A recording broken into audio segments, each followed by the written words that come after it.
Hello, Pam and Deb here. Hello. This video is a little different than our usual on the road videos.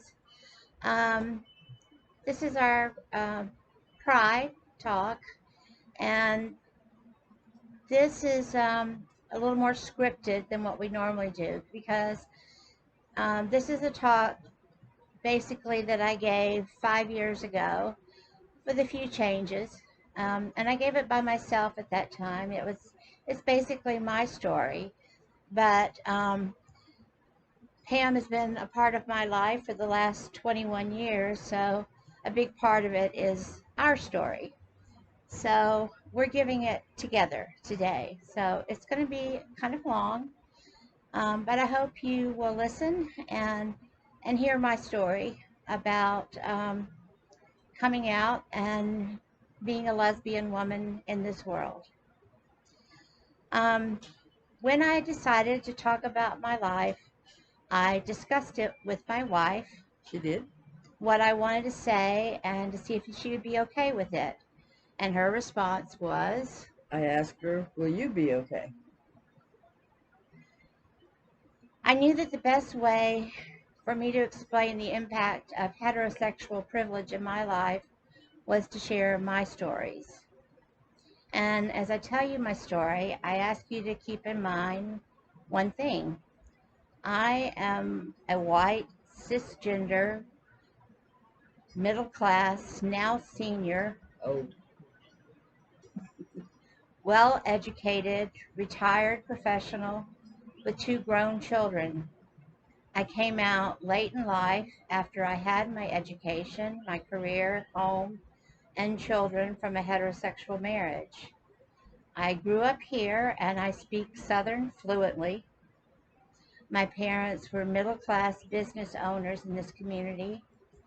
When I was growing up, they were well known and well respected.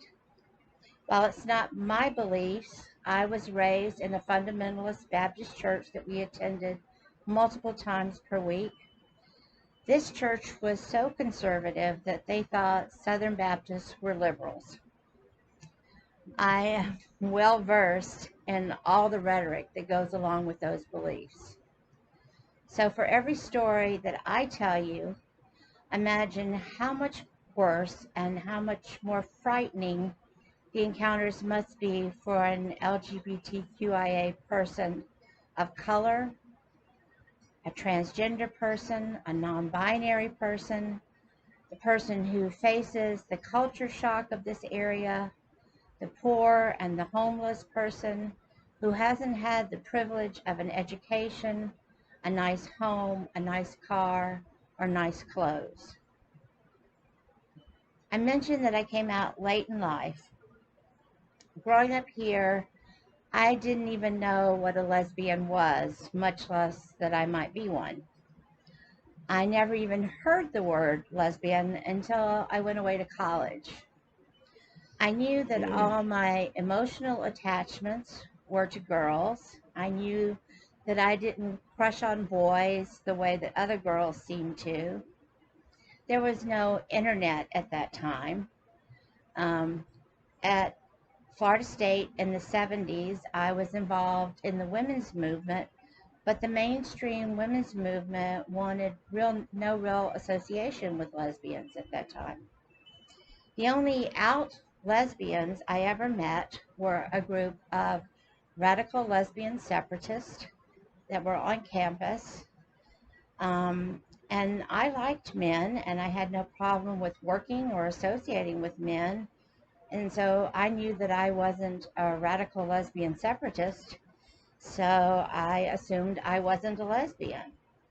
So I carried on living my heterosexual life, attending lesbian concerts and identifying with lesbian music. My friends tease me now that I should have had a clue. mm-hmm. I eventually married and had two children. It wasn't a perfect marriage, but I am very thankful for my children. I really didn't give much more thought to my sexuality until I separated from my husband. When I started thinking about dating again, it hit me like a hurricane, a whirling, swirling emotional ride. But after it cleared, there was a peace in finally realizing who I was. But I knew that the real work of finding out how to live with this was just beginning. I dated the first lesbian available. It was a disaster. Um, the divorce attorney that I saw was a woman, supposedly a feminist. I told her my story and that I had just started dating a woman. She wanted to charge me double her normal fee and said that I had to immediately stop associating with any lesbians. She said there was a good chance I would lose my children. Some of you might remember that there was a case here in Pensacola where a lesbian lost her children to her convicted murderer husband because she was a lesbian. And that case had just happened at that time.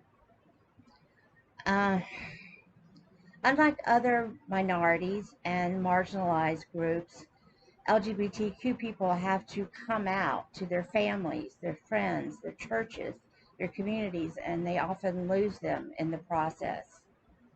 I was terrified. I decided to not pursue divorce right away and to stay closeted from my ex-husband and all of my family. I was frightened and I was confused, and I went to visit my best friend in Tallahassee. She said that her sister-in-law was a lesbian and invited her to come over for us to get to know each other so that I could talk to her. And her name was Pam. Me. We became friends. We talked on the phone over the next 6 months. Um, she was kind of in the ending stages of a relationship right then. We were just friends for quite a few months. When I called her and I told her that I was coming into town and did she want to get together, she was very non-committal. Yeah.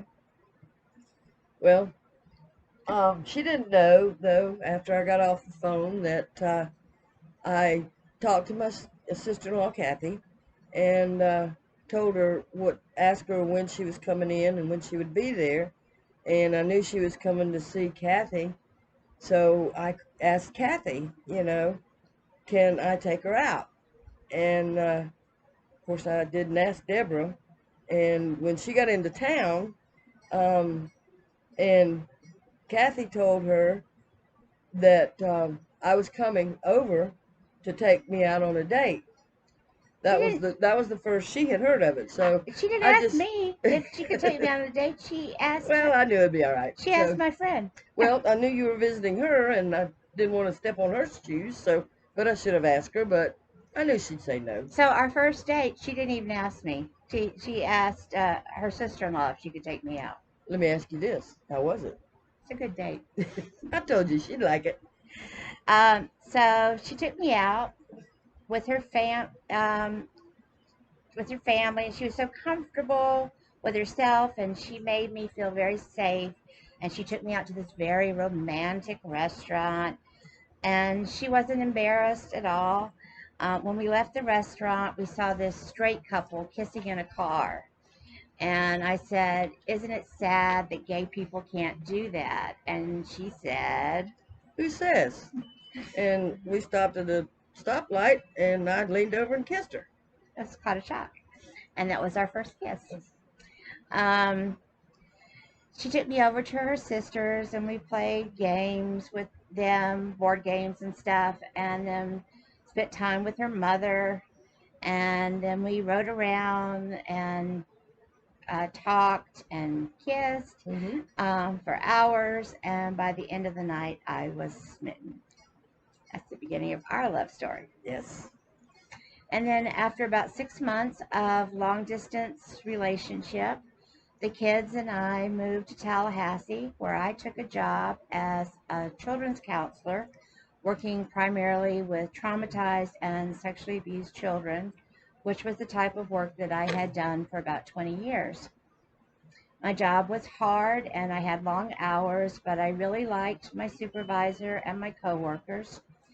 Pam and I moved into a house together in a very gay-friendly neighborhood. The kids loved their new schools. I really felt free in a town away from my ex and my family, and life was good. Hmm.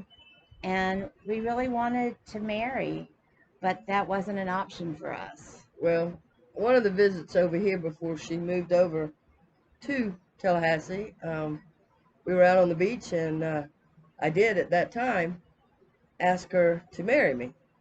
At that time, she was scared to death, but now, we knew we couldn't. Of course, I knew we couldn't then either, but Well, we we, talked about it a lot in that first couple of years, how much we wish we could get married. yeah. About 18 months later, my supervisor left, and a good old boy who had worked with the agency in another area transferred over and became my boss. The first few months were fine. I didn't advertise my sexual orientation, and I looked a lot different in those days. And I passed, as some people said.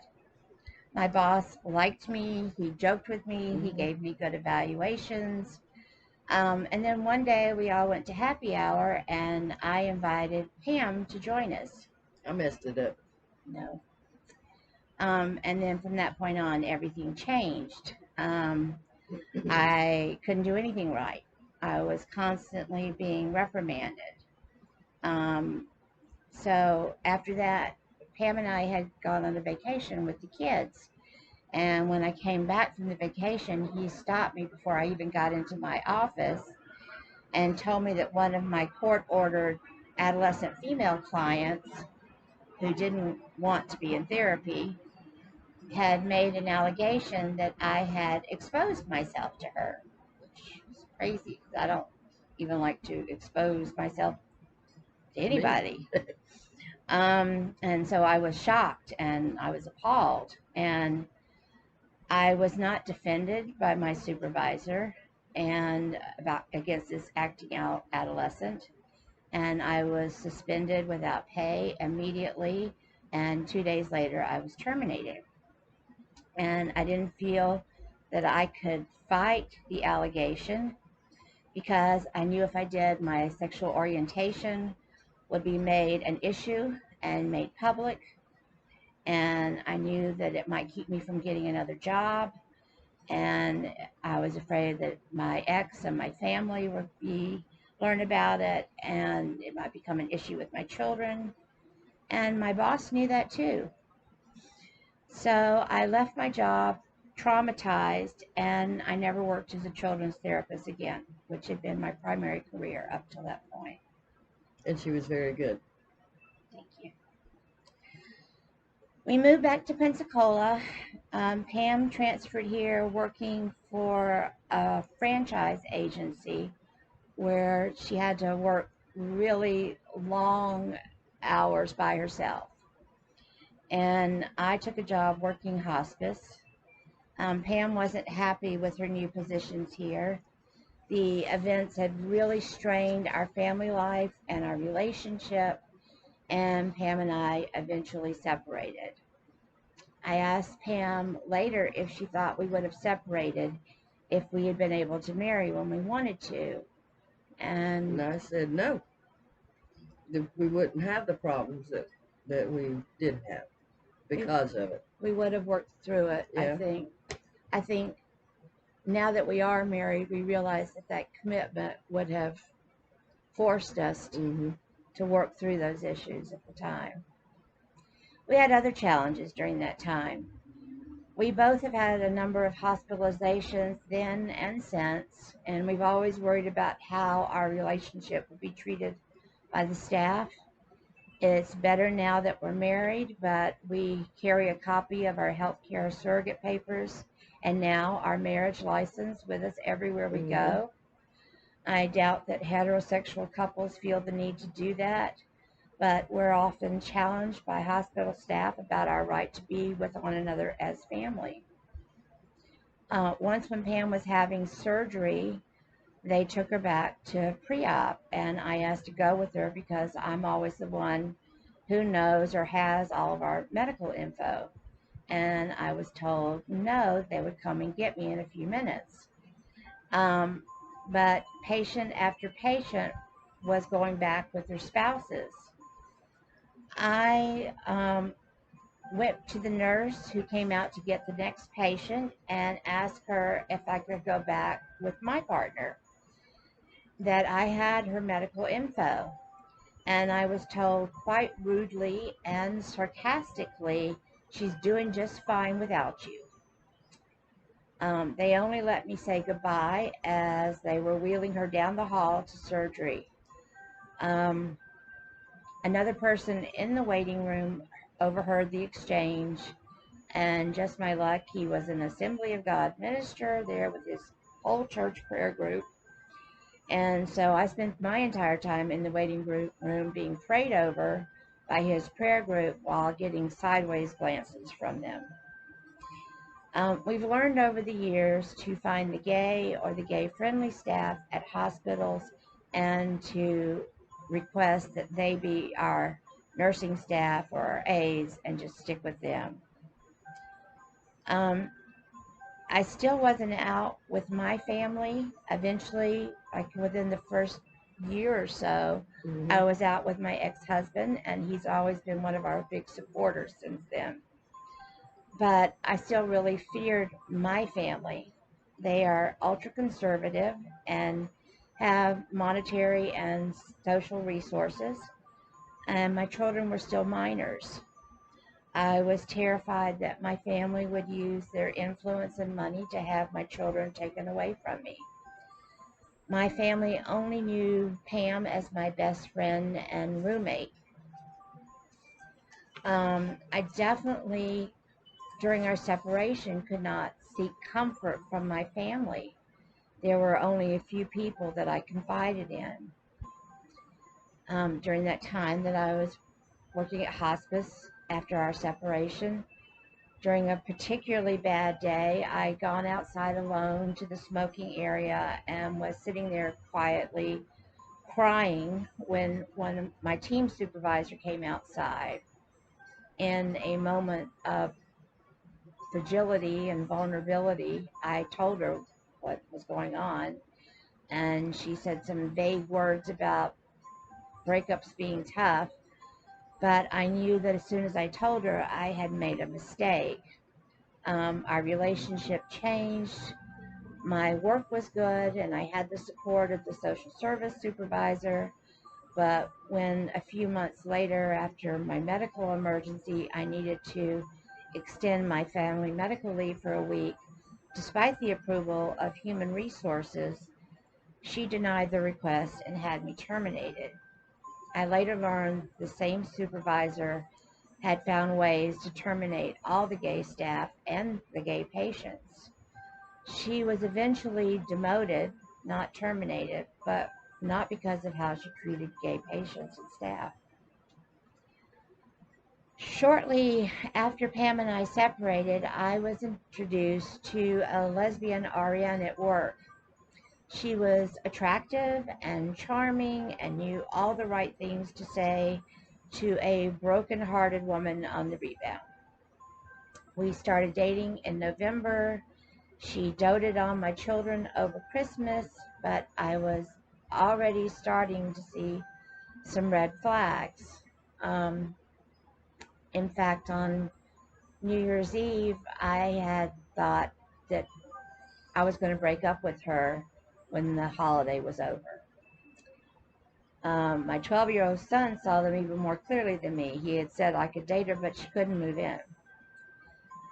But on January 1st, 2005, I was rushed to the ER in the most agonizing pain I have ever experienced.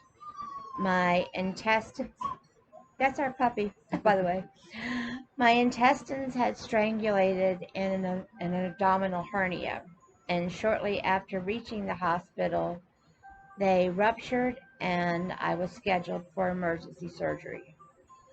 They held the surgery long enough for my children, my mother, and Pam to reach the hospital to say goodbye because I was not expected to survive. Yeah, and when I heard that, um, I knew that I probably wouldn't be back with the person that I really loved, and it was tough. I spent 2 days on a vent in ICU circling the drain, but I did survive. But what followed was 2 years of multiple surgeries and even more hospitalizations for surgery for infections. The RN that I had been dating moved in to take care of me and the children, and she kept me heavily medicated and easily controlled. The dirty little secret that we don't talk about outside of the LGBTQ community is that domestic violence occurs within our community as well. Hmm.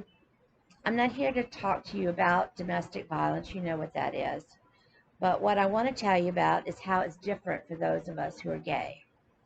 First, it's easier to isolate us. Most of us already move within a relatively small group of friends. If your girlfriend is rude or hostile to your friends or flirts with your girlfriends, it doesn't take long before you don't have any friends. Then there's the threat of outing you. I wasn't working at the time, but I've had friends who had the work outing threat. In my case, she knew that I was more fearful of losing my children. She knew that I wasn't out to my family for that reason. Her threat, our dog is over here whining at us.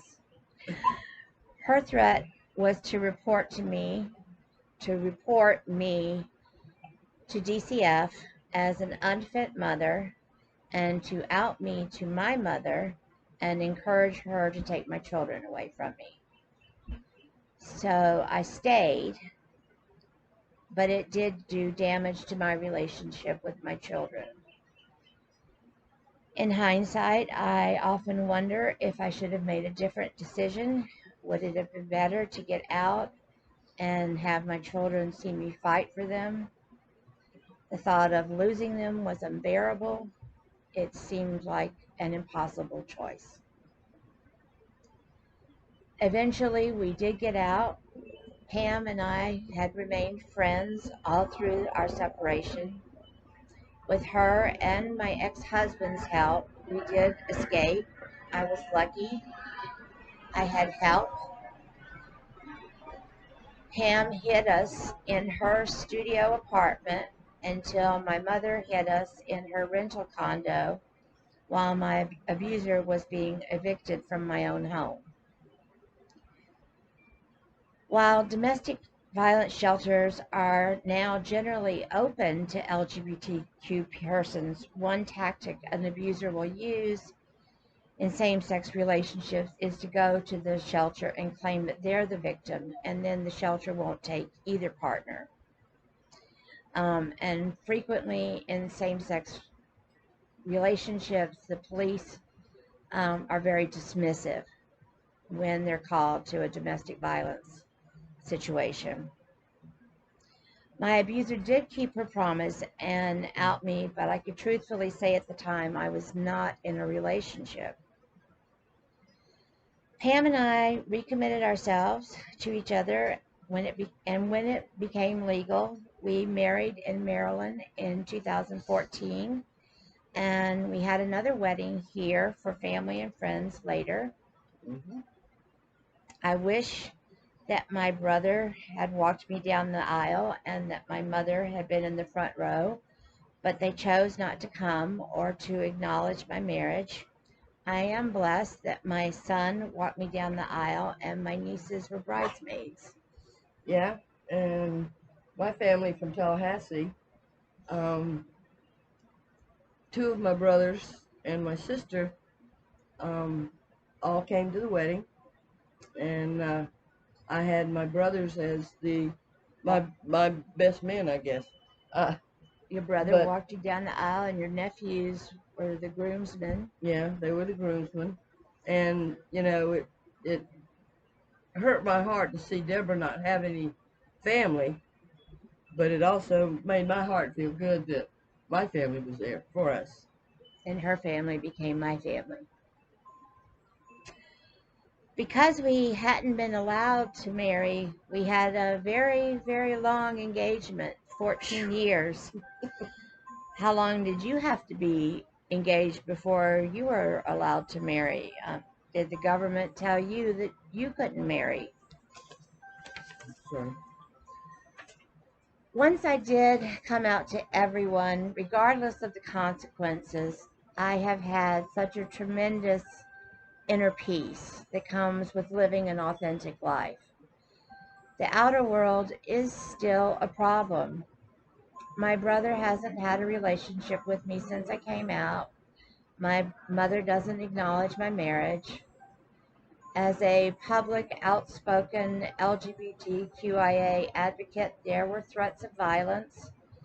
The yelling man shoving a Bible in my face could have just as easily been holding a gun. SCOTUS decisions are scary for all of us in the community. Our rights are being reversed almost daily at the state level. The Equality Act still has not been passed. When those cases reach the Supreme Court, we don't know what's going to happen. At our home here, we've had homophobic slurs yelled at us, and our pride flag was slashed. Yep. My son's car was egged. The homicide and hate crime rate against LGBTQ people has more than doubled since Trump took office in 2016.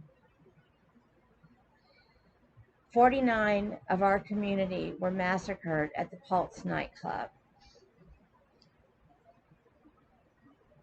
On June 12, 2016, we were on our way to Orlando for the Florida NASW conference. I learned not only of the massacre, but that I had friends who were supposed to be there that night, but had gone back to their hotel earlier.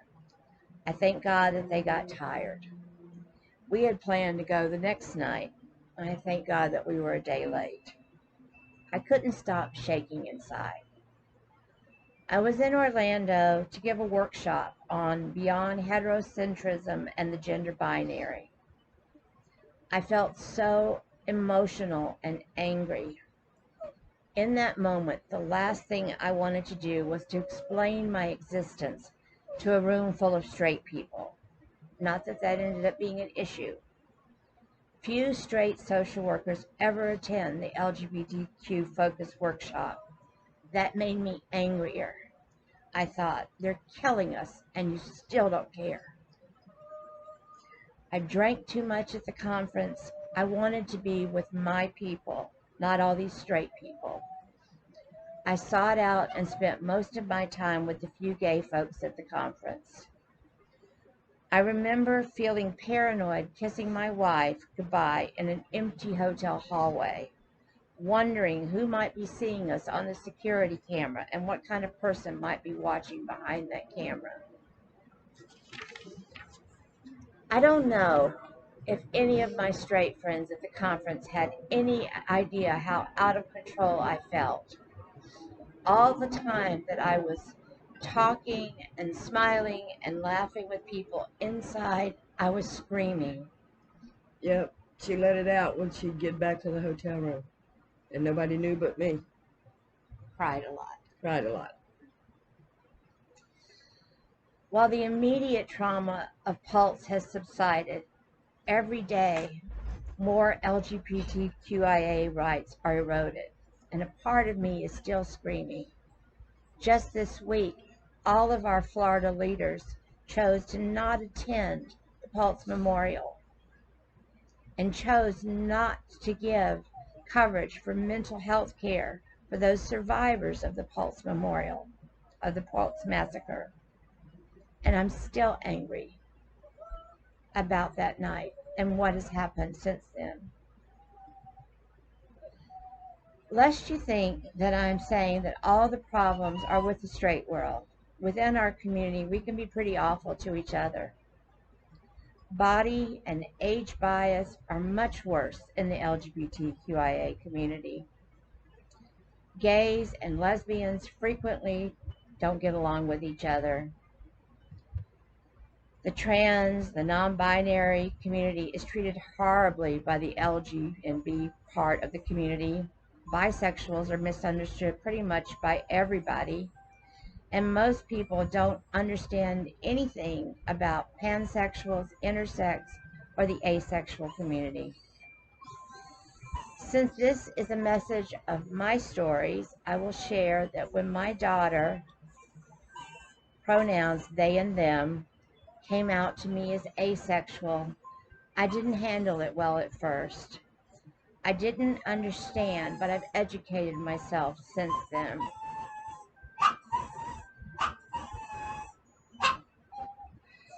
I don't know if they will ever forgive me for that. Their teenage and college years were tough because of so much in my life. They have chosen estrangement since 2012. Despite our pain of not having them in our life, we are so proud of their living their life authentically.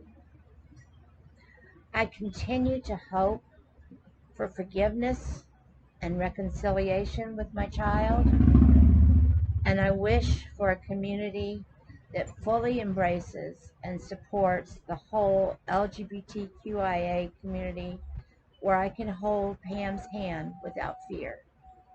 Yep. Walking down just like anybody else, holding hands and being loving. A peck on the cheek, not being seen as a threat. Nope. And this is my story, and I hope it gives you a little understanding of what it's like to have a day in our life.